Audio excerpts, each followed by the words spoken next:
good morning. It's early in the morning, so kagising ko lang. Hilamos toothbrush.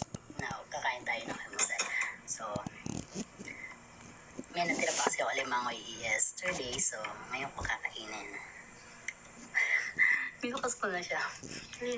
Siyempre, tinignan ko muna kung mataba bago ako mag-video. Ay, hindi mataba. Pero yesterday, sobrang taba. So, mataba pa rin naman. Ito yung natira, maliit na lang yung natira. So, syempre, sabi nga nila, save the best for last. Pero sa akin, inuuna ko yung malaki.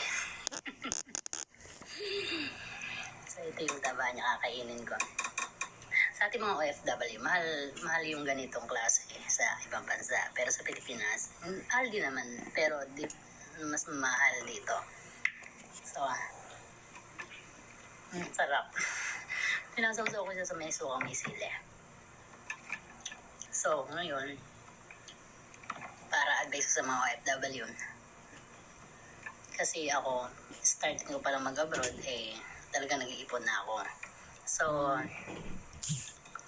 ang ginagawa ko, after work, naghahanap ako ng ibang pwedeng work na at the same time, kasama ko yung mga friends ko. So, ganun ako kawais. So, syempre, ayoko malungkot. Pupunta ako sa labas, maghahanap ako ibang work, which is kasama ko pa rin sila para magkakasama kami, masasaya.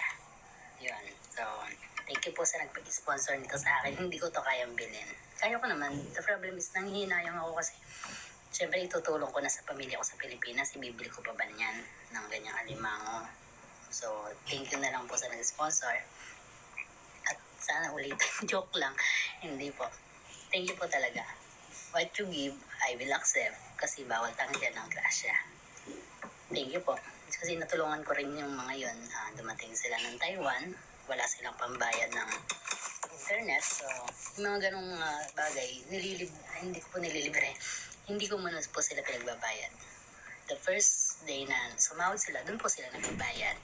So, salamat po sa natulungan ko na ngayon sumasahod bumabawi sa akin. May nagregalo ng ganito, alimango, isda, daing. May umuwi ng Pilipinas, binibigay nila ako pabalik ng pasalubong kahit hindi ako nagsasabi. So, yun. So, yun namang pinagpaguran ko dito sa Taiwan. Nakita ko naman worth it na napundar ko sa Pilipinas. So, sana yung mga OFW maging wise kayo kasi totoo lang, ang hirap ng buhay. Pagyari mo sa abroad, kung hindi ka mag-invest ng negosyo, wala ka pong magiging pera. Sandali lang po ang pera.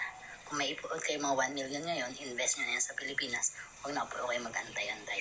So, akong ginawa ko, yung area na, vacant area pa ng house ko. So, I buy the house, vacant area. Gagawin ko pang negosyo yun. Ganun dapat kayo mag-isip. So, very advice ko, it's up to you kung kukunin nyo po kasi kung i-adapt nyo. Kasi ako, I don't waste time, I don't waste money. And I don't want to waste my effort. Kaya, lahat yun, dapat yun, maging makabuluhan sa bawat segundo, sa bawat minuto. 24 hours is very important talaga. Thank you po ulit sa nag-sponsor ng alimango na to. Thank you po kasi yung mga taong natulungan ko, nung nakat yung internet namin, so binalik nila. Sasabihin pa nung iba, ate, mag-compute ka lang kahit magkano. Yan, ganyan.